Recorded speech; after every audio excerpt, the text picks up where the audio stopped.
Hiya, friends. Okay, so look what I got. It's an old 3DS LL or XL, because here in here in Japan it's LL. So I guess in the Western the release of this unit, it was XL. I guess everywhere else. So I got this XL. I picked this up for 25 bucks. It was 2,500 yen, which is 25 bucks. And it seems perfect now. Okay, it's the touch works perfectly, and it's aesthetically fine. If you look at it, it's there are dings in the side, scratches here and there, but it's for the most part, it's perfect. So the touchscreen is on point, pun intended. So I picked this up, this 3DS up at a thrift shop, in town, and it was covered with old stickers. This was covered with stickers before, and when I got this 3DS. So, but both the upper screen and the lower screen were fine. So I just had to pick it up. Okay, so it's perfect now, but I had a problem with this DS. So probably a little more backstory. I guess backstory to the problem. So I modded this 3DS, as it sits right now. It had Illuma, custom firmware on it. The moment that I got it, I've already put that custom firmware on it, and then it had been a good old maybe 3 days or so, and then I decided to add Castlevania on it. So I was installing the CIA of Castlevania via the FBI channel, and it was taking some time. So I had to plug the charger in, and I left it unpacking the game. And then a few minutes passed. I will be putting videos and photos of that I took. But I didn't take a lot of photos or videos or whatever. But so I left Castlevania installing.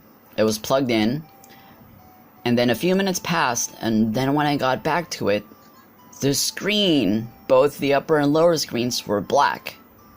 And pushing any buttons, I actually have a video of it, so you'd probably see it on the side or whatever. Pushing any buttons did not wake it up or did anything at all. It was basically dead. But the screens were lit, but it was just black. But you can see the backlight of the screens were on.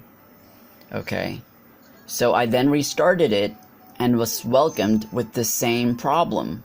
Black screen and only a blue light at the bottom. No sound, no nothing.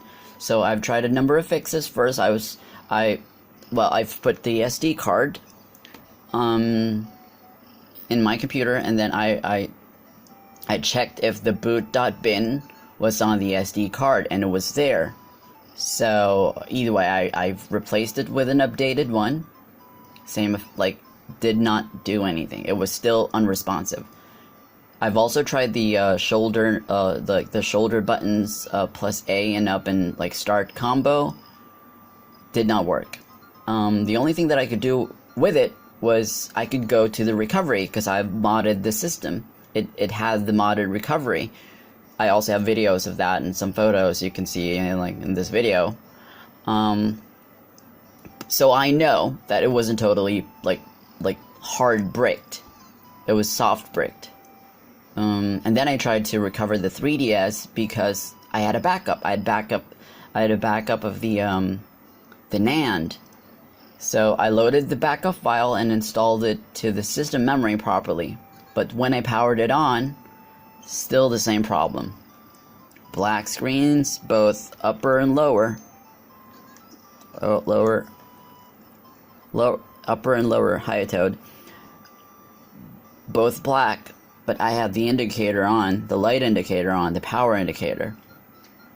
So it was still the same problem. So I've tried clearing the home screen cache, did nothing. I've installed the USA firmware on it, and I was just thinking like, oh, that might have worked. But that might work, but it didn't. It installed properly, went through the process. It's still turning on without anything. The upper and lower screens were black, but the blue light indicator was on.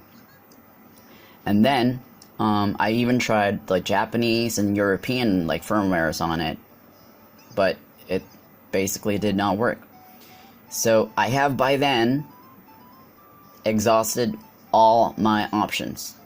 I just basically I've basically given up.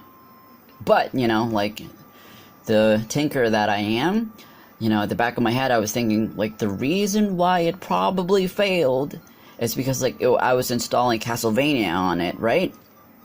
And probably like the system like memory overheated because of the unpack, like the system memory or the processor.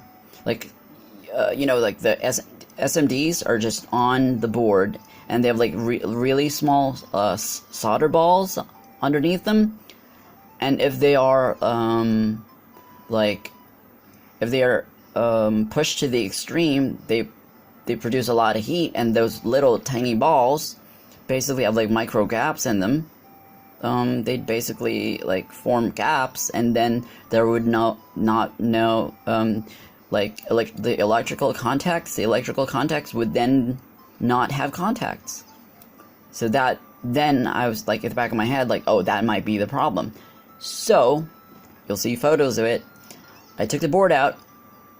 Okay, took the board out, and then I've put liquid flux on the board where the memory and where the processor was, and then I put like liquid flux on it, you know, the usual suspects. I even put like liquid flux underneath where the like power regulator was.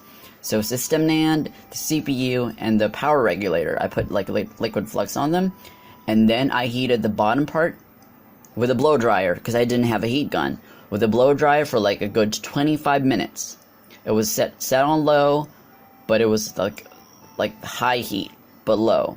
For 20 minutes, I left it there at the bottom, and then the upper part, 20 minutes. Both like sides of the board. And then I've let it cool. Okay, so I've heated both the upper part and the lower part, and then after that, boom, I reassembled the machine, went to recovery, and then it booted right up after that. And now, basically, I'm just like, it's pristine. Look at it, it's fine. It's okay now, it seems. So if any of you, like, have this problem of, like, there are, like, a number of fixes that you can do. Number one is, like, you can unplug the Wi-Fi and plug it back in. Or you could do what I did if you have the same, like, symptoms. Black screen, power indicator, whatever. So, right? I mean, pretty cool. Thank you for watching, guys. See you in the next one.